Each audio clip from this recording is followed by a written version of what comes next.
Abra sua Bíblia comigo, 2 Coríntios capítulo 4, versículo 16, nessa noite nós vamos ler uma porção da palavra do Senhor. Eu peço que você abra comigo, que você acompanhe, acompanhe aí na sua leitura, juntamente comigo, não somente escutando, mas através da leitura. 2 Coríntios capítulo 4, versículo de número 16, quantos acharam, diga amém. Diz assim a palavra de Deus, versículo 16: por isso não desanimamos, embora exteriormente estejamos a desgastar-nos, interiormente estamos sendo renovados dia após dia. Então peraí, segura aqui um pouquinho. Primeira coisa, quem escreve esse texto é o apóstolo Paulo, e ele inicia o seu texto falando o seguinte: por isso não desanimamos. Por isso não desanimamos. Essa afirmação ela é muito importante para mim e para você, porque o apóstolo Paulo ele está trazendo uma convicção na sua fé, ele está trazendo uma firmeza na sua fé, e ele diz: nós não desanimamos. Aqui não é só uma coisa assim, eu não desanimei, não é só algo que já passou, na verdade ele está falando sobre algo que é recorrente, não desanimamos. E talvez a sua pergunta é: será que Paulo ele fala sobre isso porque ele não tinha problema, porque ele não tinha dificuldade? Na verdade não, na verdade ele até diz: não desanimamos, embora externamente as coisas não estão bem, externamente as coisas não estão funcionando, mas ele diz: nós não desanimamos, porque no nosso interior nós estamos cheios de convicção e de fé no Senhor, amém? Agora, quando nós olhamos sobre o fato de nós desanimarmos, eu gosto de destacar no começo da palavra de Deus, a Bíblia diz que Elias, por exemplo, era um homem semelhante a nós, e a Bíblia destaca que Elias era um homem semelhante a nós, e isso não foi no momento positivo da vida de Elias, na verdade foi no momento de muita dificuldade, onde Elias estava desanimado, onde Elias estava no momento de crise do seu ministério na fé, e a Bíblia vira para mim e para você e fala assim: Elias então era um homem semelhante a nós. Em outras palavras, a Bíblia está dizendo: Elias é farinha do mesmo saco, é a mesma coisa que a gente, e ele está então trazendo uma direção, que sim, mesmo Elias, amando o Senhor, tendo uma fé muito forte, contundente, viver no ministério, a Bíblia diz: todos nós estamos sujeitos a um momento de desânimo, todos nós estamos sujeitos e corremos o risco da nossa fé ser abalada ao longo da jornada. Porém o apóstolo Paulo ele vem e ele fala o seguinte: nós porém não desanimamos. Quem recebe essa palavra sobre você? É isso que eu declaro, que nós não desanimaremos na nossa fé e na nossa vida com o Senhor. E aí ele continua dizendo: o motivo disso é que mesmo que no exterior sejamos a nos desgastar, interiormente estamos renovados dia após dia. No versículo 17: pois os nossos sofrimentos leves e momentâneos estão produzindo para nós uma glória eterna, que pesa mais do que todos eles. Uma das maneiras que eu quero destacar, que o apóstolo Paulo ele fala que ele não desanima na sua fé, ele não paralisa na sua fé, é porque ele consegue mudar a sua ótica. E nessa ótica ele está dizendo que os meus sofrimentos leves e momentâneos, em comparação àquilo que nós podemos viver na glória, ele diz: isso aqui, esse sofrimento não é nada comparado, pelo contrário, quando eu estou passando por esses sofrimentos, na verdade eu estou construindo algo na eternidade. Ele consegue transformar a sua ótica, e ele traz: eu não desanimo, porque mesmo que eu estou passando dificuldades, eu creio que essas coisas estão gerando fé, isso está gerando algo na glória. Quem concorda com isso, diga amém. E no versículo 18 ele diz: assim então, fixamos os olhos naquilo que não se vê, naquilo que se vê, melhor dizendo, mas no que não se vê, pois o que se vê é transitório, mas o que não se vê é eterno. A forma do apóstolo Paulo manter a sua fé intacta é porque ele consegue criar uma perspectiva, uma ótica aquilo que não se vê. Em outras palavras, ele está dizendo: eu tenho fé, eu estou andando por fé, não é por aquilo que eu estou vivendo nessa terra, não é aquilo que o meu corpo está vivendo, mas pelo contrário, todos os dias, todos os momentos, eu sou renovado, a minha fé é renovada no Senhor, e por isso eu me encontro no lugar que não desanima. É isso que nós temos que entender nessa noite. Ele tinha fé, então diga bem forte comigo: fé. E quando nós falamos sobre fé, é impossível nós não sermos levados a Tiago capítulo 1, versículo 5. Abra comigo Tiago capítulo 1, versículo 5.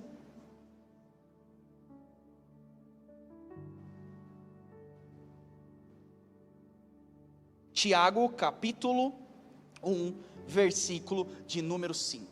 E ele diz assim: se algum de vocês tem falta de sabedoria, peça a Deus, que a todos dá livremente, de boa vontade, e lhe será concedida. Aqui no caso, Tiago ele está destacando que tudo aquilo que nós precisamos nessa terra, nós podemos pedir.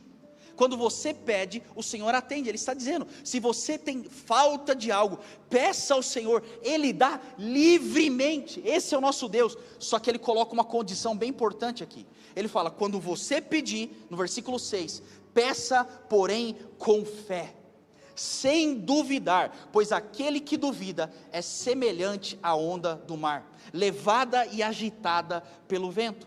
E ele diz no versículo 7, não pense que tal homem receberá coisa alguma do Senhor. Mais uma vez ele está destacando a importância de nós vivermos por fé, não por aquilo que a gente sofre, não pela nossa vida momentânea, não pela nossa carne, mas por fé. E ele está dizendo, quando você tem fé, você pede ao Senhor, inclusive para te fortalecer, e o Senhor ele pode te fortalecer. Sabe por quê? Eu tenho aprendido ao longo desse tempo, que o Senhor, ele não responde à nossa necessidade. O Senhor, ele tem compromisso em responder à nossa fé.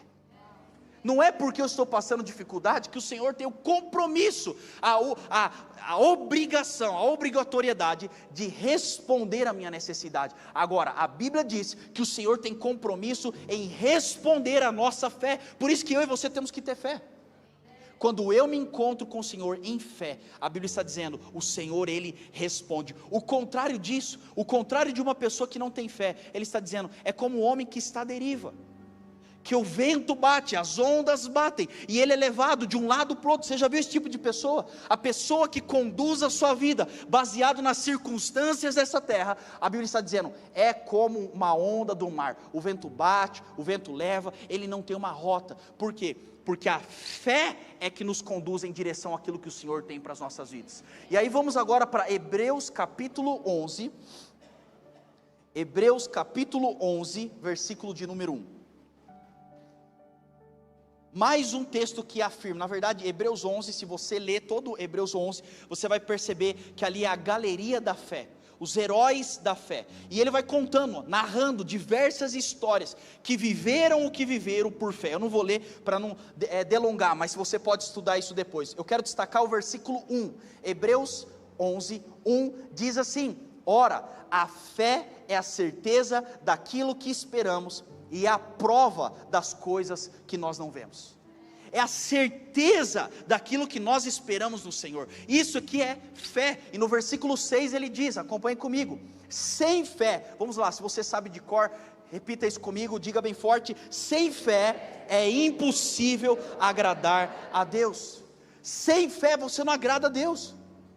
Imagina comigo o nível de importância que a fé tem nas nossas vidas. É tão importante a fé, que não somente quando eu peço ao Senhor, as minhas necessidades são respondidas pela fé, mas não basta aí, basta também que quando eu tenho fé, eu agrado o coração do Senhor. O contrário disso é verdadeiro, porque às vezes nós lemos isso e a gente fala assim, tá bom, eu entendi que eu não tenho fé, tá, então vamos falar o contrário. O contrário é, o Senhor não se agrada de nós, quando nós não temos fé.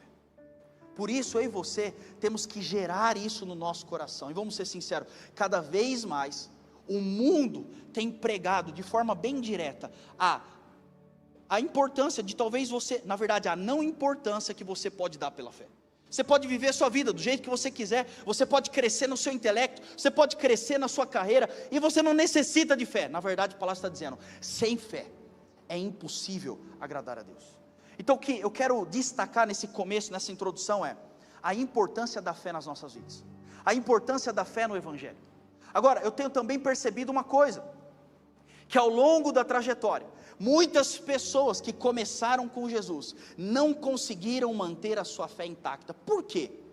Porque vamos fazer uma conta básica aqui, uma conta muito simples. Se fé agrada o Senhor, imagina comigo, qual é o maior alvo do nosso inimigo? O maior alvo do nosso inimigo não é simplesmente destruir a minha vida e a sua vida, isso é verdade, mas o maior interesse do nosso inimigo é que através da destruição da sua vida, ele atinge o coração do nosso Deus. Por isso que ele fica tão preocupado em destruir a sua fé, porque o dia que ele destrói a sua fé, na verdade ele não está só destruindo a sua fé e sua vida, que talvez o diabo olhe para a nossa vida e fale, tá bom, é mais um. Porém, que quando ele derruba a nossa fé, ele desagrada o coração de Deus. E ao longo desse tempo eu tenho observado muitas pessoas que começaram bem na fé. E hoje eu quero exclusivamente, se você puder, eu quero que você anote aquilo que nós vamos falar. Por quê? Porque eu tenho observado um padrão se repetindo, de uma maneira que o inimigo quer derrubar e destruir a nossa fé. Ao longo de mais de 10 anos como pastor, e talvez há quase 15 anos liderando pessoas, eu tenho observado um padrão. É um padrão que o inimigo utiliza para tentar destruir a nossa fé. E se você conhece alguém, você vai perceber que esse mesmo padrão se encaixa para a pessoa. Por mais que eu quero fazer um compromisso com você hoje. Você faz um compromisso comigo? Você nem sabe o que é. Olha só que coisa, né? Mas tudo bem, eu vou te dar uma colher de chá. A verdade é, eu quero que você faça um compromisso, que você não vai olhar para ninguém durante essa mensagem. Por mais que ao longo do tempo, do texto, você vai observar, meu Deus, aquela pessoa tinha que estar aqui, ou talvez a pessoa que está do seu lado, você fica cutucando ela lá, tá vendo? Fala a Deus. Não, agora não é o momento para isso. O momento é, será que nós conseguimos olhar para as nossas vidas? E se talvez isso hoje não se encaixa em você, eu dou glória a Deus por isso, mas eu quero que você anote, porque a verdade é, em algum momento da nossa trajetória com Cristo, nós vamos precisar exercer a nossa fé. Em algum momento da nossa vida, você vai precisar fortalecer a sua fé. Em algum momento da sua vida, o inimigo vai tentar usar alguma coisa para tentar tocar no seu coração e na sua fé no Senhor. Por quê? Porque sem fé é impossível agradar a Deus. Quem está entendendo isso? Diga amém.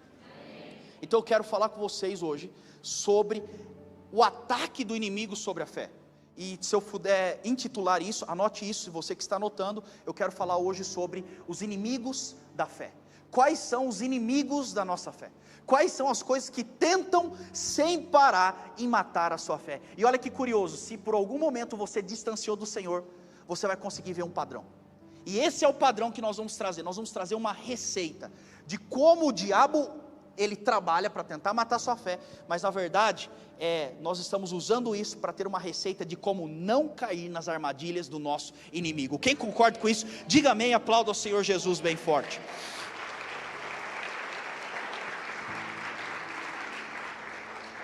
Vamos lá, então nós vamos falar sobre alguns inimigos da nossa fé, algumas estratégias que o diabo ele utiliza para tentar destruir a sua fé. E preste atenção, que Deus coloque isso no seu coração, que o Espírito Santo crave isso no seu coração, para que de forma alguma nós venhamos viver isso que eu quero falar hoje, amém? Tá bom, vamos lá, abra sua Bíblia comigo então, em Mateus capítulo 26, versículo de número 31, eu quero que você fique com a sua Bíblia aberta em Mateus 26, nós vamos ler isso ao longo da nossa mensagem hoje, e nós vamos observar alguns inimigos da fé.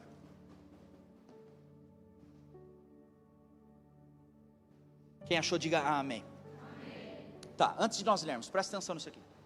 Nesse texto, na verdade, praticamente o Mateus 26 todo, conta a história de um homem, com certeza você já ouviu falar, conta um pouco da trajetória do apóstolo Pedro.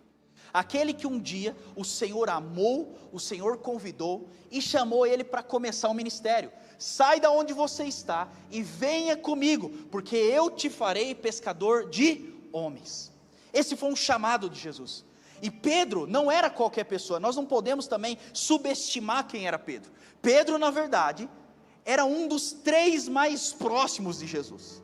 Eu gosto de destacar que no final do capítulo, lá, no final do livro de João, você vai ler um versículo lá que diz o seguinte, que mesmo destacando tantas coisas que Jesus fez, não seria possível contar tudo o que ele fez. Agora eu fico imaginando a quantidade de coisas que Jesus fez, juntamente com Pedro, que era talvez ali os 3 mais próximos, e talvez não está nem sendo narrado. Agora só com o que foi narrado na Bíblia, vamos confessar, é muita experiência com Jesus, é ou não é? Esse é Pedro, uma pessoa que viu Jesus, uma pessoa que andou sobre as águas junto com Jesus, uma pessoa que viu milagre, cura, salvação, transformação, multiplicação, diversos milagres. Alguém que talvez no nosso contexto natural hoje em dia, se tivesse alguém com esse calibre espiritual e de vivência com Jesus, nós duvidaríamos que essa pessoa teria uma queda na sua fé. Você concorda? Você olharia para essa pessoa e fala, não, qualquer pessoa pode cair, mas esse daqui, não tem como, a pessoa está vivendo com Jesus constantemente, uma fé extraordinária. Mas a verdade é, que Pedro se encontra nesse capítulo, em talvez o seu pior momento com Jesus. E qual foi esse momento? Esse momento foi onde Jesus foi traído, e na traição de Judas para com Jesus, Jesus foi preso. E naquele momento então, a história desenrola ao redor da prisão de Jesus e da crucificação de Jesus, o seu mestre, a sua base. Talvez na cabeça de Pedro, o que baqueou a sua fé foi o fato de Jesus sendo o centro de todas as coisas, e durante pelo menos 3 anos, Jesus estava ali, todos os dias ao lado de Pedro, como de repente, algo desmorona. E talvez a sua fé foi baqueada da mesma maneira, algo desmoronou de uma hora para outra. É isso que acontece com Pedro. Só que a verdade é que nós aprendemos que o inimigo, ele empreendeu algumas estratégias para matar a fé de Pedro.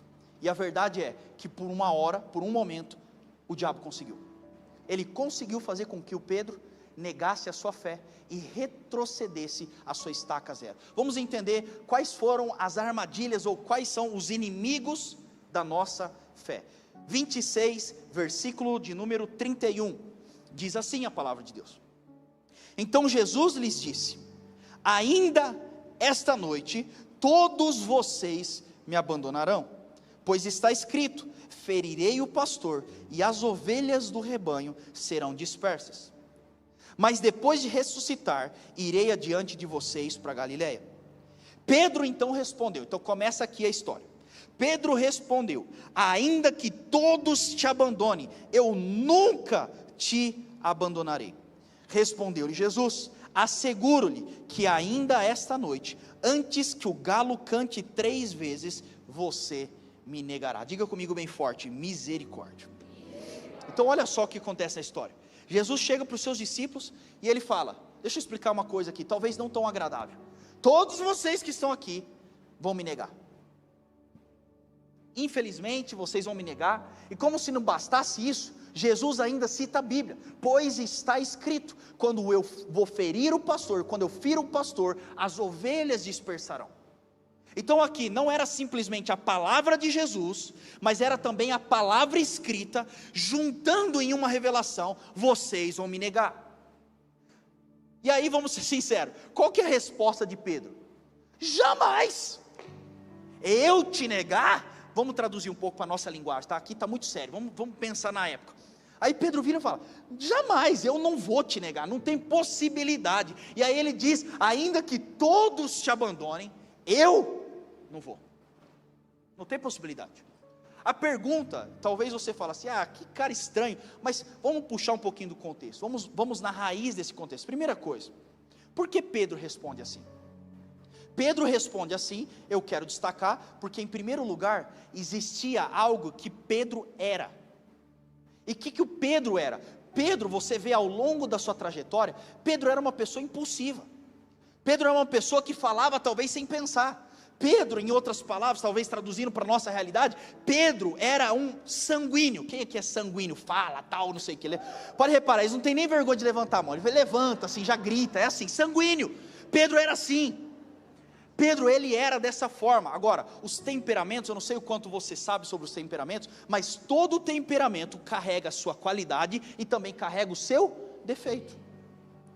Só que nesse momento, eu confesso que Pedro, ele não agiu talvez com maldade, pelo contrário, ele falou, eu jamais, é sanguíneo, eu não, esquece, sanguíneo tem dessas, ele fala bastante, aí ele não lembra depois, ele é assim, aí ele pega e fala, eu não, eu sei quem eu sou, jamais, e o bicho era tão ousado, que ele falou assim, ó, ainda que todo, está vendo esse povo aqui, Jesus, esse povo vai tudo te trair, eu não, esse era Pedro. Pedro, ele falava, ele cantava, ele gritava, e você vê isso se repetindo diversas vezes. Então qual que é a primeira armadilha do inimigo? Qual é a relação com esse texto? Qual é o primeiro inimigo da nossa fé? Se você está anotando, anote isso, o primeiro inimigo da nossa fé é uma falsa força. É uma falsa força, é acreditar e creditar em uma falsa força. É quando você se inclina para uma força que você acha que você carrega. Novamente eu volto a Pedro, porque Pedro era assim, ele acreditava que ele é forte, porque o temperamento dele, a qualidade dele, eu não vou, eu sei quem eu sou, eu confio em Jesus, Jesus confia em mim, essa é minha vida. Então ele tinha uma força através do temperamento dele, e ele então fundamenta a sua ação em uma falsa força. Só que a gente olha para essa história, a palavra de Deus estava dizendo que isso ia acontecer, Jesus estava dizendo que isso ia acontecer, só que ao invés dele olhar para essas duas coisas que são a maior realidade para as nossas vidas, a fé dele começa a ser questionada, porque ele começa a depender mais da força, do talento e da habilidade que ele carregava, do que naquilo que Deus estava falando. Quando é que eu e você vamos ser tentados a começar a diminuir a nossa fé? Quando nós começamos a depender do nosso talento, da nossa habilidade.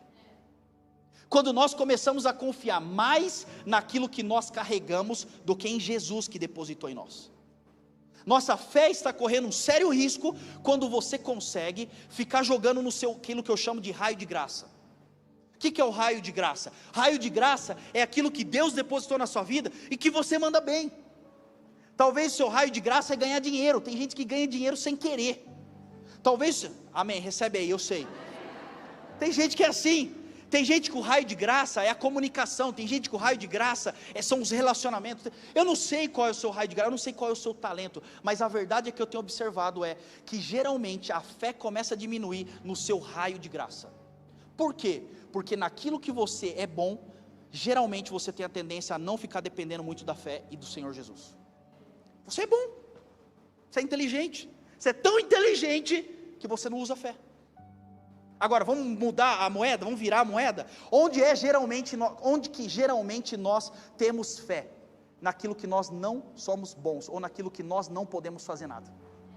Quando eu não posso fazer nada, você vai ter fé. Eu não sei se você já teve o desprazer, obviamente, o desprazer de conversar com alguém que está doente terminal. Eu já tive, e de fato é um desprazer. Algumas vezes eu conversei com essas pessoas, e é impressionante a fé que é gerada. Por quê? Porque não tem o que fazer.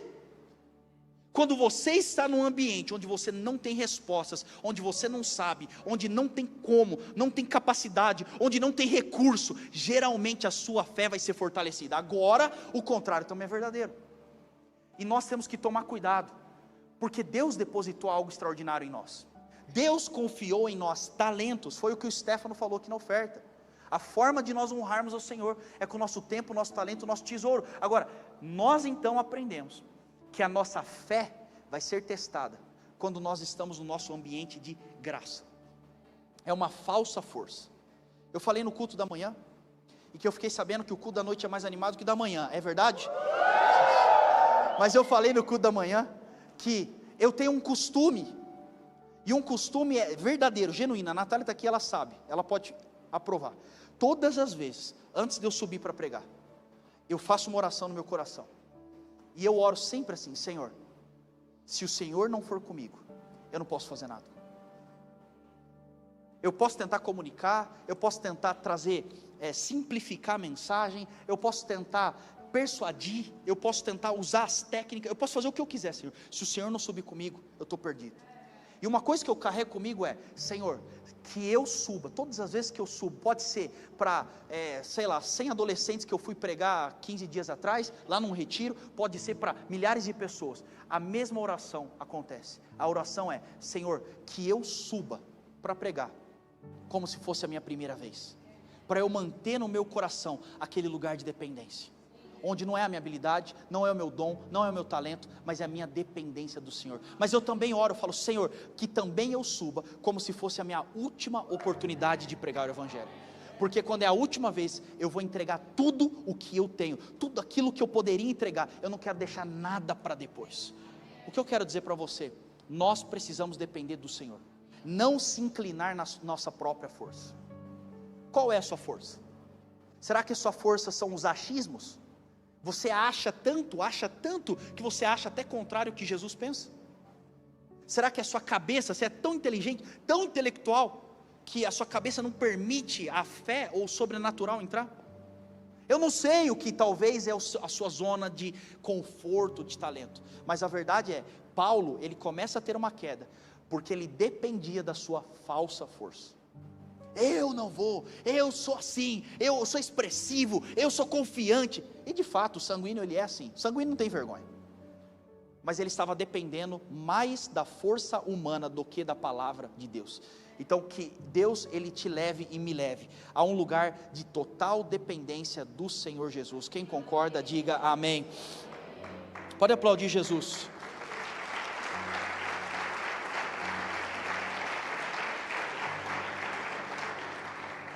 Vamos ler o versículo 35, 26, 35. Vocês estão comigo, gente? Sim. Então vamos. 35. Depois disso, Pedro declarou. Aí ele fica emocionado, né? Aí Pedro fica muito emocionado.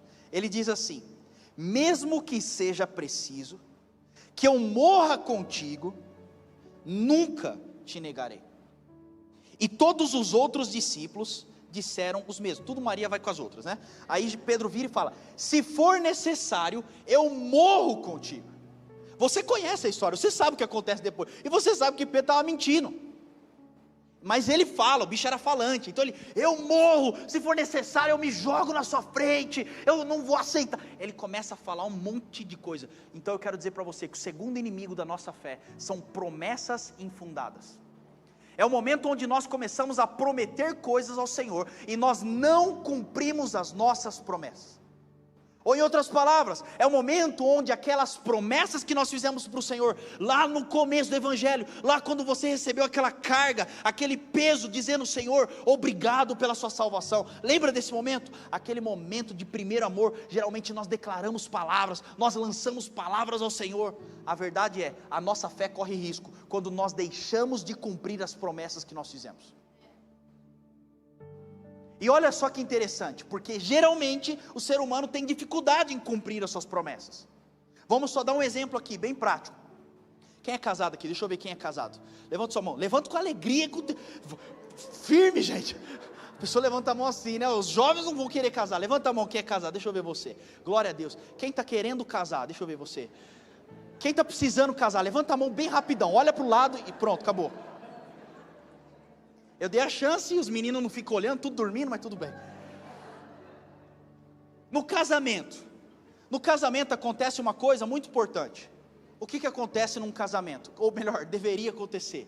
Algo chamado votos. E eu fico assim, inclusive, fica aqui meu conselho como pastor, aqueles que vão casar, enfim. O momento do voto é voto.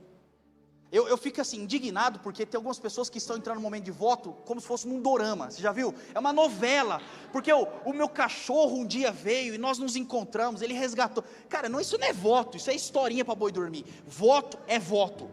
Voto é o momento onde você vai olhar no olho daquela pessoa, e você vai dizer: eu me comprometo a pá, eu me entrego tal. Aí as pessoas viajam, contam história, gente, aí você vai fazer o casamento, você fala: meu Deus do céu, o que essa pessoa, o que ela está falando? Voto é voto. Por isso que quando a pessoa viaja muito no voto, eu faço questão de voltar no voto. Então vai, agora você repete comigo: eu, fulano, me comprometo, papapá. Você não se comprometeu a nada, Você está fazendo o quê? Uma festa? Não é só uma festa, é um compromisso. E naquele momento de voto, geralmente, se você for uma pessoa decente, você vai fazer um voto. E nesse voto, é lindo, gente. Não é lindo? As mulheres choram. Eu vou até o fim, e não sei o quê, na saúde, na doença, na alegria, na tristeza. E aí eu até falei, a gente tem que acrescentar, no momento da paz, no momento da raiva, você tem que colocar isso aí também. As pessoas vão colocando voto, eu me comprometo. São promessas incríveis. Agora, entre nós aqui, vamos ser sinceros, se de verdade as pessoas cumprissem as promessas à risca, nós teríamos tantos problemas nos casamentos, sim ou não? Teria tanto aconselhamento que fica lá, meu Deus do céu, um aconselhamento, tem ou não? Não. Teria dificuldade? Teria dificuldade normalmente, não mudou nada. A diferença é que seria algo muito mais sólido, porque as promessas estão sendo cumpridas. A mesma verdade é para o Senhor. A nossa fé, ela mantém intacta quando eu tenho a capacidade de lançar as promessas ao Senhor e honrar essas promessas ao Senhor. Quantas promessas nós fizemos ao Senhor? Você quer ver só uma que é importante, que nos pega geral aqui, e diz assim: Senhor Jesus, eu preciso de Ti, eu abro a porta da minha vida e Te recebo como meu Senhor e Salvador. Esse é o momento da confissão, é o momento onde você está aceitando Jesus. Só que a verdade é que você está lançando uma palavra, que é: eu estou entregando a minha vida ao Senhor. Você fez uma promessa. Por que então no momento de dificuldade você tenta tomar o controle da sua vida? Parece minha mãe. Quando eu tirei minha carta, eu fui buscar, minha mãe foi dirigindo, entrei lá no CFC, peguei minha habilitação, aí ela falou, vai dirigindo. Eu falei, yes, minha mãe confia em mim. Ela falou, eu confio em você, me deu uma palavra, vai lá você. E eu peguei o carro, primeira vez, a cada 15 metros ela freava e puxava o volante do lado dela. Falei, mãe, ou você dirige, ou eu dirijo. É a mesma coisa. Às vezes nós estamos falando, Senhor, a minha vida é Tua, Senhor, eu dependo de Ti. Nós lançamos essas canções que nós cantamos aqui agora, com palavras incríveis, mas a verdade é, a nossa fé, ela se mantém intacta, quando nós conseguimos honrar as nossas promessas. A minha vida não é Tua. Cara, se não é Tua, por que você está teimando? Se não é Tua, por que você está brigando com o Senhor por algo que Ele mandou você fazer? Se não é Tua, por que você está tentando assumir o controle, achando que você tem a promessa, você tem a palavra? O que Pedro faz, que diminui a fé dele, foi lançar palavras que na verdade ele não honrou. Nós não podemos, se nós queremos viver com o Senhor uma fé intacta, nós teremos promessas se cumprindo nas nossas vidas. Agora, a verdade é, o que talvez hoje modula as nossas ações? O que modula a sua ação? O que dita o ritmo da sua vida? Hoje está gostoso, quem confessa que é gostoso? Bom, pelo menos eu sou refém, mas eu gosto de estar no culto, eu gosto de estar aqui. Eu poderia ficar aqui 60 cultos no dia, eu estaria aqui tranquilo. E nós estamos indo para esse lugar. Agora, amanhã, sua semana começa. E aí? O que isso muda? O que isso transforma? Nós temos que entender que o que modula a nossa ação não são as circunstâncias, mas é a nossa fé. Eu não vivo por situações, eu não vivo por bênçãos ou por problemas, eu vivo por fé. Então, independente de como está o mar, eu estou indo para o mesmo lugar. É fé, eu tenho convicção. Se pessoas se levantarem, se pessoas falarem, se eu tiver problema, não importa, a minha vida é modulada por fé. Quem concorda e recebe isso, diga amém e aplauda ao Senhor Jesus novamente.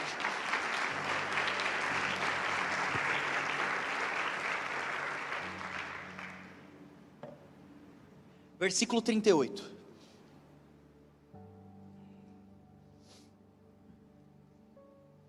Continua dizendo, versículo 38. Disse-lhes então, a minha alma está profundamente triste, numa tristeza mortal. Quem estava falando isso era Jesus. Fiquem aqui comigo e vigiem comigo. Diga bem forte, vigiem. Vamos lá, fala um pouco mais forte, vigiem. E ele diz, eu estou triste, a minha alma está profundamente triste, porém fiquem aqui comigo e vigiem. Indo um pouco mais adiante, prostrou-se com o rosto em terra e orou, meu pai, se for possível, afasta de mim esse cálice. Contudo, não seja como eu quero, mas sim como tu queres. Depois voltou aos seus discípulos e os encontrou dormindo. Vocês não puderem vigiar comigo nem por uma hora. Diga novamente, vigiar. Vocês não puderam vigiar comigo nem por uma hora. Perguntou ele a Pedro. Vigiem e orem, para que não caiam em tentação. O espírito está pronto, mas a carne é fraca. Novamente, ele continua a história. Chega um momento onde Jesus sobe e ele vai orar, e a Bíblia diz que era talvez o pior momento de Jesus, extrema angústia, extrema tristeza, a ponto dele chegar para orar e ele falar: Senhor, se for possível, tira esse fardo de mim, tira isso que eu estou vivendo, mas só se for a sua vontade. Imagina Jesus chegar nesse lugar. Só que ele vira para os discípulos, especialmente a Pedro, e ele fala o quê? Vigiem, vigiem, enquanto eu estou lá, vigiem. Enquanto eu estou no pior momento da minha vida, vigiem. Aí ele volta, e quando ele volta, Pedro estava dormindo. E a resposta de Jesus me chama muito a atenção, porque a resposta de Jesus foi a Pedro. Olha que curioso. E ele vira para Pedro e ele fala: você não conseguiu vigiar nem uma hora? Como que você não vigiou uma hora, Pedro? Aí ele diz uma coisa que é crucial para mim e para você. Ele diz assim: se você não vigia, Pedro, você precisa entender que a tentação está aí. O espírito pode estar forte, mas quando você não vigia, você precisa entender que a carne é fraca. Em outras palavras, ele estava dizendo: se você não vigiar, existe um grande risco de você cair na sua fé. Terceiro inimigo da nossa fé é quando nós deixamos de vigiar. É quando nós deixamos de vigiar. E tem duas coisas especialmente que eu percebo ao longo da trajetória que as pessoas deixam de vigiar. Então só volta um pouquinho aqui comigo. Esses pontos que eu estou falando, esses inimigos, eles são lineares e talvez cíclicos. Como assim? É uma ordem. E qual é a ordem geralmente que a pessoa perde a fé? A primeira coisa, ele vem com uma falsa força, ele depende dele, aí ele começa a descumprir as promessas. Mas o terceiro nível é quando essa pessoa começa a deixar de vigiar. E como você e eu podemos deixar de vigiar? Duas maneiras. Primeira maneira, você consegue deixar de vigiar quando aquilo que um dia era errado, agora você começa a compactuar com a existência desse problema.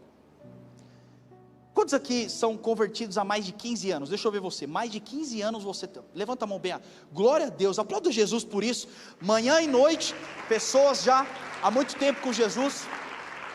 Quando eu olho para 15 anos atrás, eu olho para aquilo que eu aprendi com meu pai, porque eu nasci já sendo filho de pastor, e quando eu olho para aquele evangelho, e eu olho hoje em dia, eu falo assim: quanta coisa mudou. Meu Deus, aquela época, você comparar com hoje, você fala assim: não pode ser a mesma coisa. As coisas que eu escutava naquela época, quantas coisas, e deixa eu explicar, tem muita coisa que talvez de fato o tempo levou. Agora, preste atenção, por mais que o tempo passe, os princípios não passam. E você não pode abrir exceção onde você não deve abrir exceção. O problema é, deixamos de vigiar quando nós começamos a permitir certas coisas que você sabe que não deveriam entrar, ou que antes era impossível, agora você começa o quê? Permitir. Quando você começou a conhecer Jesus, não, longe dessas coisas, nós não vamos dar lugar ao diabo, já viu isso? Dar lugar ao diabo. Só que sem querer, ou querendo, ou percebendo ou não percebendo, você começa a falar: não, está tudo bem.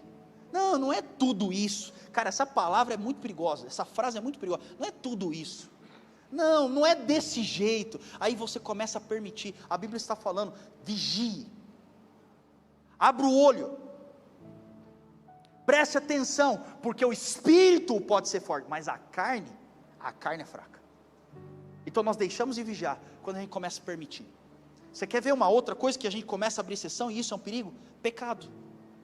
Você começa a compactuar com o pecado. Você começa a falar: não, está tudo bem, isso aqui, Deus me perdoa. E você começa a abrir. De repente, quando você se dá conta, você caiu num vício, você caiu numa grande destruição para a sua vida. O diabo já conseguiu entrar no seu lar. Por quê? Porque você deixou de vigiar. Toma cuidado. Preste atenção. Agora, só para construir isso aqui bem, vocês estão comigo, gente? Sim. Tá. Geralmente, a rota para você conseguir permitir um pecado entrar, sempre é o mesmo. Como funciona? Então eu vou te explicar. Geralmente é assim, pode fazer o teste. Primeira coisa que acontece, para o pecado entrar na sua vida e você começar a compactuar, a tentação. Qualquer nível e situação, pode pegar qualquer tipo de tentação, tentação vem. Eu vou usar um exemplo bem ridículo mesmo, mas eu já vi isso acontecendo. Pessoa de repente está lá no hall, tomando um café ali no Hana, pegando uma banana porque está de jejum, aí de repente um líder seu aqui da casa, ou alguém, ou um pastor, seja lá quem for, ou alguém que você, passa correndo, a pessoa passa correndo com a cara fechada, tromba em você e não te cumprimenta. Pronto, o diabo instalou uma tentação na sua cabeça. Então vou dar um exemplo ridículo, eu sei que vocês são bem mais maduros que isso, mas aí na cabeça da pessoa, ela começa assim: cara, que cara metido, bicho arrogante, ele não era assim, viu? Eu já estou entendendo as coisas agora, ele começou, aí, então, da tentação, se você não toma cuidado e não elimina através de vigiar, a tentação agora cai para dentro do seu coração, você começa a sentir, aí você nem sabe, a pessoa na verdade estava com problemas no intestino, passou correndo, não conseguia sorrir para nada, e você fala: que bicho metido? Bicho metido nada, cara. Dizem que isso é mais rápido do que a velocidade da luz, né? Que não dá nem tempo de acender luz. Ele passou voando e você está lá achando, mas aquilo já fez o quê? Caiu para dentro do seu coração. Aí você fala: ai, que bicho metido, arrogante, já estou entendendo, é tudo. E olha só que curioso, porque o diabo ele pega isso e ele começa a capitalizar em cima. E não sei como, na verdade eu sei. Aí o diabo ele trabalha de via dupla. Como que é via dupla? Você fica cismado com a diarreia da pessoa lá, aí você começa a ficar fechado com aquela pessoa. Quando você fica fechado, inverte, a pessoa que está aqui, ela cai na tentação também. Que pessoa está me tratando mal desse jeito? Pronto, o problema está instalado. Aí você, aqui acha que aqui está tratando mal, e aqui está achando que aqui está tratando mal, e aí começa o quê? Os dois se degladiar. Começa a brigar, um fecha a cara, o outro fala mal, o outro, mas é o que? Isso cai dentro do coração. É isso que acontece com você se você não vigiar. A tentação cai para o seu coração, e você começa a ruminar, você começa a gerenciar aquela semente errada no seu coração. Você já viu isso? Agora, qual que é o problema? O problema é que, cedo ou tarde, essa semente vai crescer, e vai chegar uma hora que ela se torna tão grande que ela não consegue ficar dentro da sua boca. E aí onde a gente pula? Segunda etapa, terceira etapa na verdade. Então é tentação, é o sentimento. Onde é o próximo lugar? Aquilo sai da sua boca porque você não aguenta sustentar e vai para dentro da sua casa. Geralmente o problema é lá dentro de casa que começa. É um comentário. E você já viu? É geralmente assim: não estou falando mal. Só estou assim, vamos comentar. Não, você está falando mal. Você está criticando. Aí você solta o veneno dentro de casa. Soltou. E deixa eu abrir um parênteses aqui importante. Quem que é pai? Deixa eu ver, pai e mãe. Tá. Preste atenção no que eu vou falar. Cuidado, isso eu já vi muitas vezes. Toma cuidado. Porque às vezes, pais, vocês soltam algumas coisas lá dentro da sua casa, lá na mesa do seu jantar, num momento passageiro, que vai gerar uma semente nos seus filhos que é eterno. Eu já vi muitos pais que viveram com Jesus, vidas incríveis, e os filhos estavam trilhando, de repente acontece um problema atípico com o pai, a mãe vai lá e solta na mesa. Deixa eu te explicar, passam 15 dias, você já tratou aquela semente, 15 dias você já resolveu o problema, mas a semente ficou no coração do seu filho, depois não tem como você reclamar que o seu filho está indo para um caminho diferente do seu.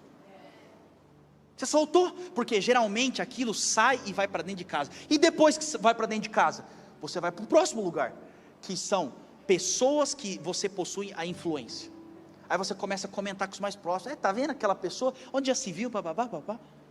Dali sobe o nível, você já não se contém mais, já não é com pessoas que estão na sua influência, agora você já está falando do quê? Você já está falando de pessoas que estão do lado ou acima, você já está criticando, você já está criando um complô. Sabe onde isso vai dar? Diga comigo bem forte: ruptura. O inimigo ele quer uma ruptura. Por isso eu e você temos que vigiar, cuidado com a tentação. A mesma coisa com o pecado. Você vai lá, você fala: não, eu só vou dar uma olhada, só vou dar uma espiada nisso aqui. Aquilo já entrou na sua mente, uma vez, 2 vezes, 3 vezes, quando de repente você está dentro de um vício. Por isso, se nós queremos uma fé intacta, nós precisamos vigiar. Agora, qual que é o outro extremo? O outro extremo sobre vigiar, e eu gosto disso, é: você está aqui hoje por uma sequência de decisões e ações que você teve até hoje. Concorda comigo, sim ou não? Sim. Você construiu a sua vida. Não caia no erro de deixar de vigiar no sentido de baixar a guarda. É o momento onde você já fez tanto, é o momento onde você já se dedicou tanto, que aí você fala: tá bom, deixa eu dar uma descansada aqui um pouco. Eu não sei quem acompanha a luta, mas quando nós tínhamos Anderson Silva, eu gostava muito do Anderson Silva, só que ele tinha uma mania besta. Ele batia, ele era um ótimo lutador, só que ele baixava a guarda. Ele ia, e depois ficava assim, baixando a guarda e só desviando. Ele precisou de uma vez baixar a guarda e tomar uma pancada na cabeça, para nunca mais ser o Anderson Silva que ele era. Por quê? Porque nós baixamos a guarda. Deixa eu explicar uma coisa: só Deus sabe o que você fez até aqui, só Deus sabe o preço que você pagou até aqui, mas eu quero também dizer uma coisa: o nosso Deus, Ele te dá fé e força, para você não parar agora, é até o fim. Não deixa de vigiar, continua, é um dia após outro, nós precisamos vigiar. Quem está entendendo, diga amém. Quarto, versículo 51, abra comigo.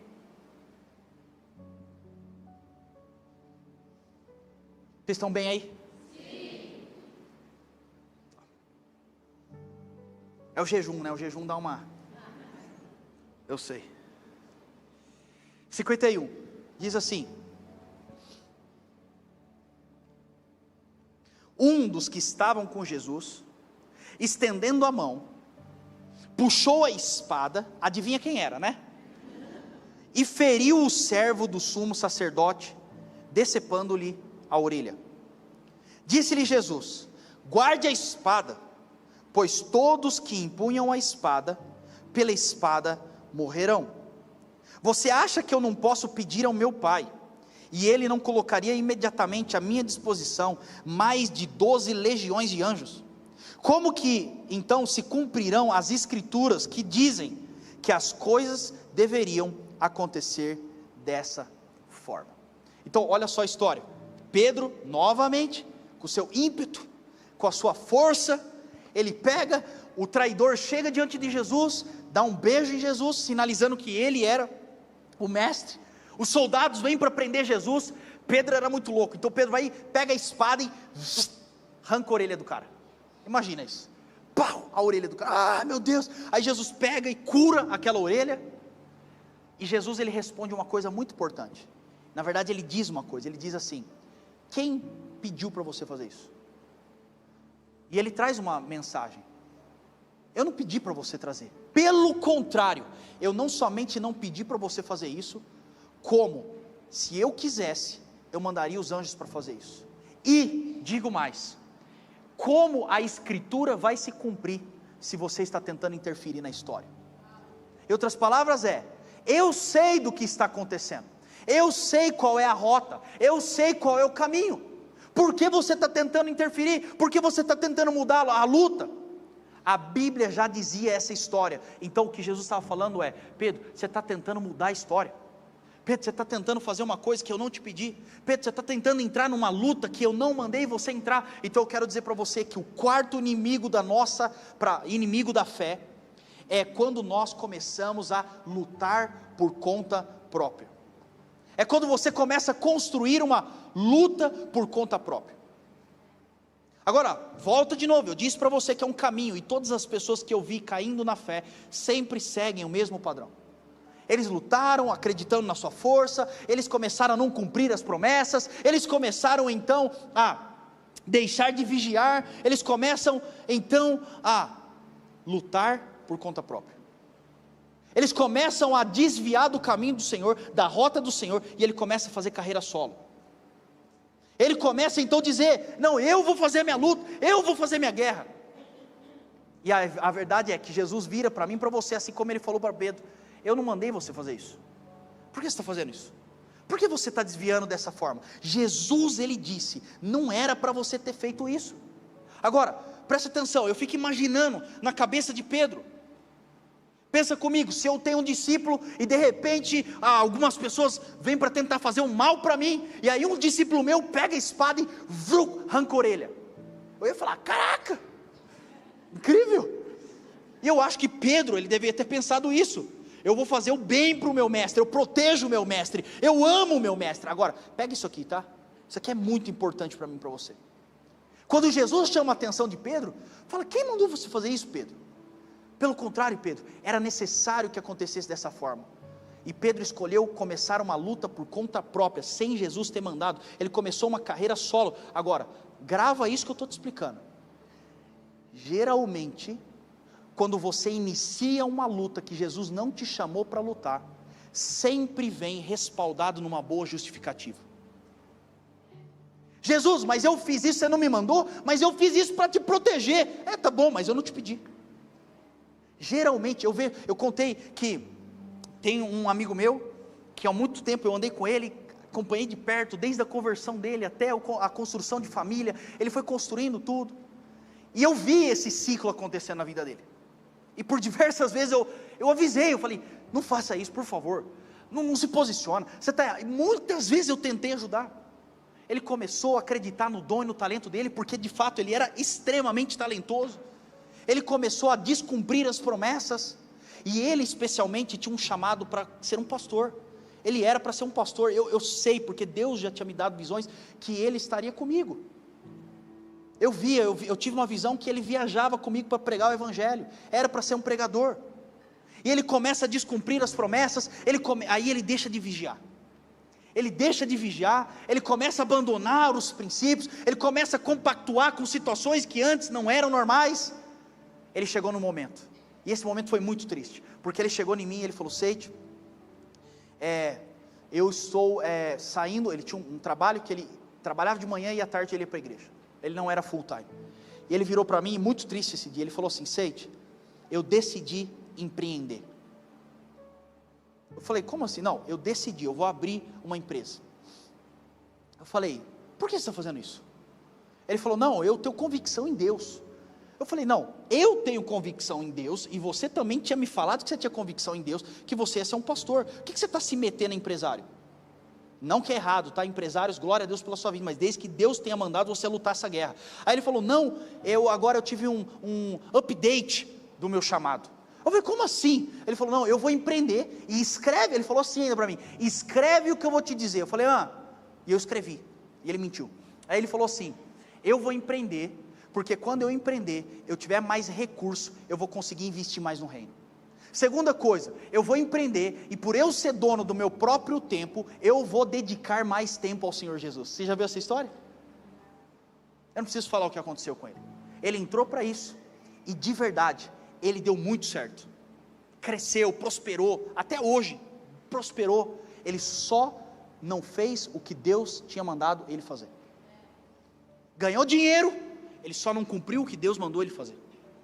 Sabe por quê? Porque geralmente, quando o diabo propõe uma nova rota para você, sempre vem com uma boa justificativa. Não, você vai honrar ao Senhor, não, a sua família vai sair ganhando, pensa bem nos seus filhos, grande coisa, e daí que você vai crescer, você vai ganhar dinheiro, desde que seja a vontade do Senhor. Agora, se não é a vontade do Senhor, pode ser a melhor coisa do mundo, não é para você. E sabe o que eu temo, e isso tem que cair no nosso coração, Senhor, fazer tanto, só não fazer a sua vontade, ter tanto sucesso, tanto crescimento, só não ser o sucesso e o crescimento que o Senhor tinha preparado para mim, é isso que eu temo. E depois de muitos anos, obviamente ele não saiu bem comigo, eu era muito novo, nós tivemos muitos problemas, saiu criticando, falando um monte de coisa, e foi um estrago, e foi talvez o primeiro baque ministerial que eu tive. Só que chegou um momento, anos depois, ele me liga, eu falei, meu Deus do céu, eu vi a ligação dele, falei, vixe, aí ele me ligou, fala, Seide, beleza? Eu falei, opa, e aí, beleza? Aí ele falou, consegue ir tomar um café comigo? Eu falei, vamos lá. Aí ele foi lá, a gente foi tomar um café, aí ele sentou, que ele é meio Pedro assim, né, a pompa dele é meio de Pedro, aí ele pegou, sentou lá, então cara, deu muito certo minhas coisas, Falei, cara, glória a Deus. Não, já abri outra loja, estou ganhando mó grana. Falei, glória a Deus, cara, você veio para contar isso para mim? Não, é porque as coisas estão dando certo. Falei, incrível. Ele falou, só tem 2 problemas. Falei, o quê? Ele falou, eu destruí meu ministério. Ele falou, segunda coisa, eu estou perdendo a minha filha para o mundo. Eu falei, é complicado, né? Ele falou, sabe por quê? Porque a minha filha não está vendo dentro de casa uma vida de paixão por Jesus. Por que isso? Porque decidiu lutar uma luta por conta própria. Porque desobedeceu a voz do Senhor e fez algo que Jesus não tinha mandado fazer. Sabe quando a nossa fé começa a ser atrapalhada, e aqui já reduz drasticamente? Quando eu e você escolhemos lutar uma luta por conta própria. Cuidado com a boa justificativa. Boa justificativa não é palavra de Deus. Uma boa janela não é vontade do Senhor. Na verdade, pela minha experiência e pela minha vivência, geralmente aquilo que Jesus manda fazer pode parecer tudo menos o melhor coisa a ser feito. Não lute por conta própria. Quem está entendendo, diga amém. Amém. E último, versículo 58.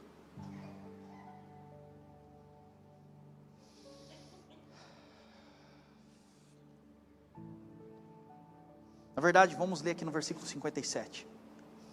Vocês estão comigo aí? Sim. Diz assim: os que prenderam Jesus o levaram a Caifás, o sumo sacerdote em cuja casa se haviam reunido os mestres da lei e os líderes religiosos. E Pedro seguiu de longe. Será que você consegue repetir isso? Diga comigo: seguiu de longe. Até o pátio do sumo sacerdote. Entrou, sentou-se com os guardas para ver o que acontecia. O último inimigo da nossa fé é o que aconteceu com Pedro. Olha o que a Bíblia falou: que Pedro seguiu Jesus de longe. Só ficou lá, Jesus lá e ele aqui.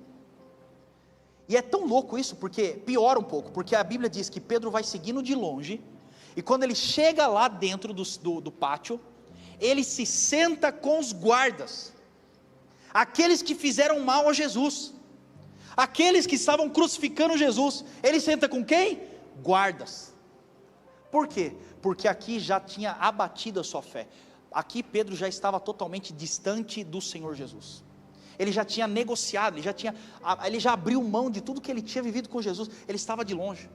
E você sabe o que me dói o coração? O que me dói o coração é que no versículo seguinte, você observa que as pessoas cuspiam na cara de Jesus. Cuspiam na cara de Jesus, batiam na cara de Jesus. E sabe o que Pedro fazia? Estava sentado na fogueira, no bem bom, no conforto, observando Jesus de longe. Qual que é o quinto inimigo? É quando eu e você começamos a seguir de longe. É quando nós nos afastamos dele. É quando nós não vivemos mais um relacionamento com Jesus. É quando nós já não temos mais o nosso tempo de oração, o nosso tempo de Bíblia, a nossa leitura bíblica diária. É quando nós já não queremos jejuar e nós não jejuamos mais. É quando você vem para um culto e você não consegue sentir a presença do Senhor, na verdade você só está cumprindo uma tabela. Isso é seguir Jesus de longe. É quando você não vive mais a vida de Jesus lá fora. É como quando parece que você tem duas vidas. Você vem para dentro da igreja, você é uma pessoa. Agora você sai, você entra lá no seu trabalho, na sua faculdade, você é outra pessoa. Porque você começou a seguir Jesus de longe. Quando ele começa a seguir Jesus de longe, na verdade a fé dele já tinha diminuído drasticamente. Agora, olha aqui esse apontamento. Primeiro apontamento, que o Espírito Santo falou muito comigo através disso. Primeiro apontamento: quando Pedro começa a seguir de longe, a primeira coisa, ele começa a ser atraído e a atrair o seu ecossistema. Com quem que ele vai sentar? Com os guardas, com aqueles que fizeram mal para Jesus. Ele não sentou com os discípulos, ele não procurou o povo que servia a Jesus. Automaticamente, quando ele seguiu de longe, ele começa a se reunir com pessoas que seguiam Jesus de longe. Por quê? Eu tenho visto ao longo desses 15 anos de ministério o mesmo padrão. Quando a pessoa começa a seguir Jesus de longe, acontece dele começar a se rodear de pessoas que estão seguindo Jesus de longe. É impressionante. Você começa a fofocar, você começa a reunir o que do seu lado? Fofoqueiro. Você começa a viver uma vida de pecado, compactuando com aquilo que o diabo gosta e aquilo que Deus não gosta. Adivinha o que você atrai para perto de você? E não me vem falar, é isso que acontece. A pessoa começa a juntar com pessoas erradas. A mesma coisa acontece invertido. Quando você está cheio do Senhor, quando você está vivendo uma vida de busca, quando você está numa vida de busca de santidade, você começa a atrair gente que quer a mesma coisa que você. Parece que os amigos errados começam a se desfazer. Por quê? Porque você tem uma busca. O seu ecossistema atrai pessoas do mesmo ecossistema. Por isso assim, avalie com quem você tem andado, avalie quem você tem buscado, avalie quem você tem aberto a porta da sua casa, avalie quem você tem permitido sentar na mesa da sua casa para falar, avalie quem são hoje os seus melhores amigos, avalie quem tem voz dentro do seu coração, porque isso determina, isso dita, na verdade, a nossa distância do Senhor. Segunda coisa que eu quero fechar com isso aqui eu acho impressionante. Eu tenho visto que a primeira coisa, quando a pessoa começa a seguir Jesus de longe, ela começa a se relacionar com pessoas erradas. Vocês estão entendendo isso aqui, gente? Foca nisso aqui. Primeira coisa. Segunda coisa, quando você começa a seguir Jesus de longe, é impressionante. Você começa a ter uma disposição que para Jesus você não tinha, mas agora para o diabo você tem. Eu fico impressionado. Quantas pessoas eu falei, olha, vamos liderar um link, vamos discipular pessoas. Não tenho tempo. Agora quando você está longe de Jesus, você consegue ir na casa do outro ficar fofocando. Não, vamos buscar o Senhor, vamos para um relógio de oração. Não, eu não tenho tempo. Tá bom, aí desvia. Primeira coisa, acha show para ir adoidado, porque tem tempo para show. Vamos fazer um jejum, não consigo fazer um jejum, tanta debilitação. E é impressionante, a pessoa sai, a primeira coisa, ela começa a mudar o jeito de vida dela. Mas peraí, você não tinha para Jesus, agora você está tendo? É impressionante como as pessoas, infelizmente, quando estão com Jesus, medem esforços, medem dedicação, eles ficam calculando, milimetricamente, aquele tipo de pessoa que fica contando centavos para dar o troco. Agora quando a pessoa vai para longe de Jesus, parece que a pessoa ela abre, ela não tem dificuldade, ela não tem sono, ela abre. Sabe qual que é a prova disso? Se você está anotando, anote isso. Pedro, enquanto estava com Jesus no monte orando, ele não conseguiu ficar acordado vigiando.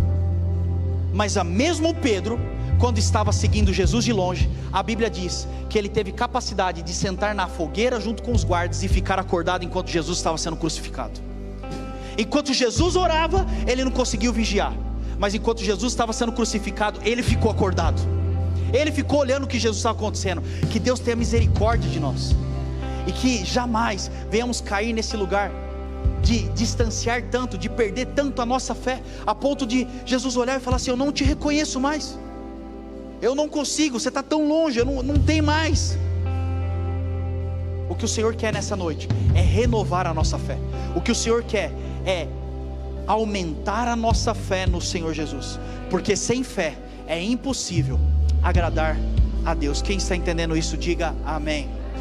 Eu quero fechar com vocês João 21. Então abra rapidamente João 21.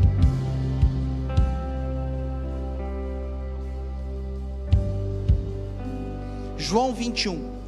No João 21 vai mostrar o resultado dessa fé abalada. Qual é o resultado de uma fé que foi destruída? João 21, no versículo 3, diz assim: vou pescar, disse-lhes Simão Pedro. Vou pescar, disse Simão Pedro. E eles disseram: nós vamos com você. E eles entraram no barco, mas naquela noite não pegaram nada. Qual é o resultado de uma fé destruída? Qual é o resultado quando os inimigos conseguem te destruir? O resultado é que Pedro retorna à sua velha vida e às velhas práticas. Quando nós não vigiamos a nossa fé, o risco que nós corremos é retornar à vida que nós tínhamos antes de Jesus nos salvar. As velhas práticas. Volta comigo. Quando Jesus encontra Pedro, ele diz o que para Pedro? Pedro, abandone o seu barco, abandone essa pesca de peixes, porque a partir de hoje eu o farei pescador de homem. Aqui Jesus estava salvando ele, e Jesus estava dando uma nova identidade. Quando ele tem uma fé abalada, a Bíblia diz que ele volta às práticas antigas. Outro versículo, versículo 4, diz assim: ao amanhecer, Jesus estava na praia, mas os discípulos não o reconheceram. A segunda coisa que acontece quando a minha fé e a sua fé é abalada, nós deixamos de reconhecer Jesus. Nós deixamos de reconhecer o mover de Jesus. Nós deixamos de reconhecer a voz de Jesus. Nós deixamos de ver os sinais, as maravilhas, a glória manifesta. Nós deixamos de sentir a presença do Senhor. E talvez você está aqui hoje, você sabe o que é isso. Como é difícil você estar num lugar onde você não sente mais a presença de Jesus. A Bíblia diz, Pedro estava lá, Jesus estava na praia, e Pedro não reconheceu Jesus. Diga comigo bem forte: misericórdia. Vamos pular agora para o versículo 7.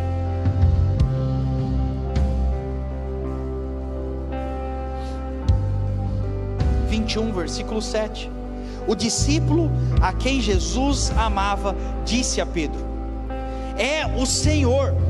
Simão Pedro, ouvindo dizer isso, vestiu a capa, pois havia tirado, e lançou-se ao mar. E aí no versículo 8, os outros discípulos vieram no barco, arrastando a rede cheia de peixes, pois estavam apenas a cerca de 90 metros.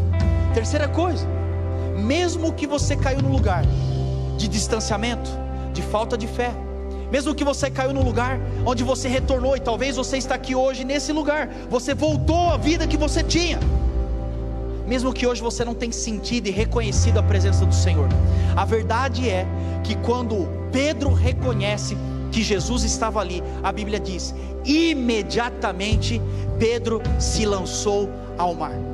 Isso é muito forte, porque Pedro ele não esperou o barco retornar à margem, Pedro não esperou o melhor momento, Pedro não esperou uma conferência, Pedro ele pega automaticamente, imediatamente, Pedro se joga naquela água e ele diz: eu quero o meu mestre de novo.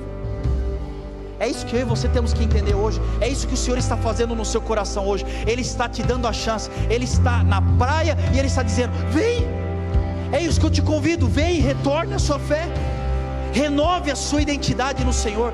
É isso que Jesus fez para Pedro. Mesmo que hoje você está aqui, eu quero dizer, o amor do Senhor é incondicional. Ele nos ama, Ele nos ama, Ele nos ama tanto, que Ele hoje abre a oportunidade para você se jogar nesse lugar e dizer: eu quero retornar a minha vida com Jesus, eu quero a minha fé novamente. Quem está entendendo isso, diga amém. E eu fecho com o versículo 17, que diz assim, versículo 17, então só para você entender, quando Pedro chega, abraça Jesus, chora com Jesus, e Jesus pela primeira vez diz a Pedro: Pedro, tu me amas? E Pedro responde: Senhor, tu sabes que eu te amo. E então ele diz: apacente os cordeirinhos. Pela segunda vez Jesus pergunta: Pedro, tu me amas? E Pedro ele diz: Senhor, tu sabes que eu te amo. E novamente Jesus diz: apacenta as minhas ovelhas. E aqui no versículo 17, e pela terceira vez ele lhe disse: Simão, filho de João, você me ama? Pedro ficou magoado por Jesus ter lhe perguntado pela terceira vez: você me ama? E ele lhe disse: Senhor, tu sabes todas as coisas e sabes que eu te amo. Disse-lhe Jesus: cuide então das minhas ovelhas. Preste atenção nisso aqui. Quando Jesus chega diante de Pedro, ele pergunta por 3 vezes. A pergunta hoje é: por que Jesus perguntou por 3 vezes? Porque aqui na verdade existia um processo de restauração da fé de Pedro. E da mesma forma que Pedro negou Jesus por 3 vezes, Jesus agora questiona o coração de Pedro por 3 vezes. Por quê? Porque por mais que doesse no coração de Pedro, como ele disse, ele ficou chateado com Jesus, mas aquela ferida na verdade era o toque de Jesus em algo para ser restaurado. Jesus estava dizendo: você me ama? Você me ama? Você me ama? Sim, sim, sim. Por quê? Porque ele negou 3 vezes, e agora Jesus então renova a paixão de Pedro por 3 vezes. Por quê? Isso é um sinal de restauração de Jesus. Jesus, ele quer e ele pode restaurar a sua fé, basta nós abrirmos o nosso coração. Segunda coisa importante, vamos ser sinceros, você acha mesmo que Jesus tinha dúvida do amor de Pedro? Sim ou não? Jesus sabe de todas as coisas, e Jesus sabe quando ele estava falando a verdade ou não. Jesus tem a capacidade de olhar o coração de Pedro e sentir o coração de Pedro, ele não precisava nem perguntar. Por que Jesus pergunta? Preste atenção nisso aqui, porque tem coisa que Jesus faz na nossa vida, tem talvez feridas que Jesus abre para curar, tem coisas que Deus permite no nosso coração, por mais que doa, não é por Ele, é por nós.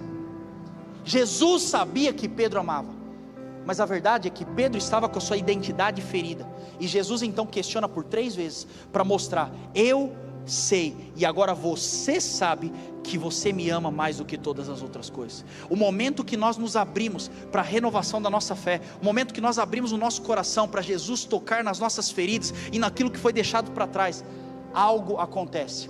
Jesus, ele libera por 3 vezes: apacenta minhas ovelhas, apacenta os meus cordeirinhos, cuide das minhas ovelhas, porque ali a identidade de Pedro estava sendo renovada, conforme a fé de Pedro estava sendo renovada. Eu e você temos que entender, sem fé é impossível agradar a Deus. Sem fé é impossível agradar a Deus. E o que o Senhor tem preparado para nós nessa noite é uma renovação da nossa fé no Senhor Jesus. Eu não sei em qual situação você está, eu não sei qual dos 5 inimigos tem tentado você e sua casa hoje, mas a verdade, o Senhor está na praia, de braços abertos, para nos encher de esperança, de identidade e de fé. Quem concorda com isso, diga amém e aplauda ao Senhor Jesus.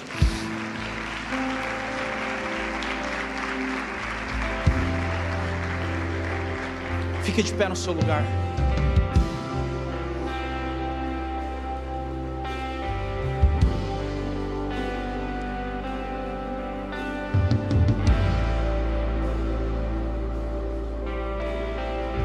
Feche os seus olhos. Se você puder, coloque a mão no seu coração. Eu quero te dar alguns minutos, antes de nós cantarmos, eu quero te dar alguns minutos para você falar com o Senhor. Nada mais poderoso do que a sua própria voz, nada mais poderoso do que um coração aberto, transparente diante do Senhor. Então eu quero que neste momento você comece a entregar as palavras ao Senhor. Talvez hoje você está aqui e sua fé está abalada. Talvez você está aqui e o diabo tem lançado inimigos para tentar te derrubar. Ou talvez você hoje está bem e você diz: Senhor, fortaleça aquilo que já está bom. Vamos lá, Zion, vamos lá. Feche os seus olhos agora, faça desse momento seu e do Senhor. Não disperse, busque o Senhor agora. Busque o Senhor agora.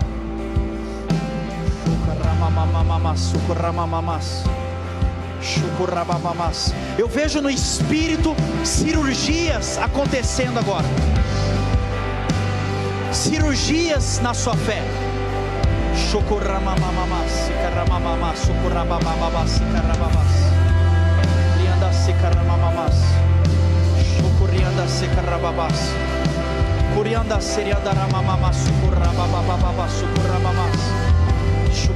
sekaramamas, rianda sekaramamas kuramas, shuramamamas sukurianda sekaramamas sekarababas, shukuramamas, shukuriandas,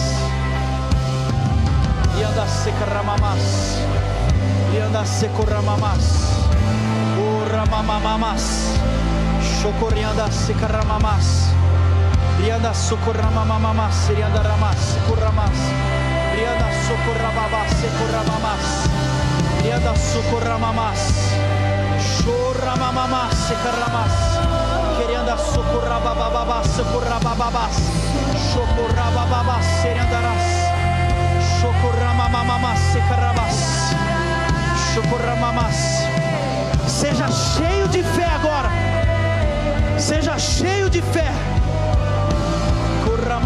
Shekaramas, Oramamas, Rianda Sekuramamas. Renova, Senhor, renova, Senhor, renova a nossa fé, renova o nosso amor, renova, Senhor, em nós. Clamamos agora, Jesus, nos leve de volta ao centro da sua vontade, nos leve de volta ao seu chamado, ao seu chamado. Shokoramamas, Shokoreanda Seriandaramas, Criada Seriandarás. Se você ora em espírito agora, levante uma adoração em espírito agora. Enquanto você ora em espírito, eu vejo um pote de unção e de óleo fresco sendo derramado sobre nós. Shokoramamamas. Seja cheio, Zion Campinas.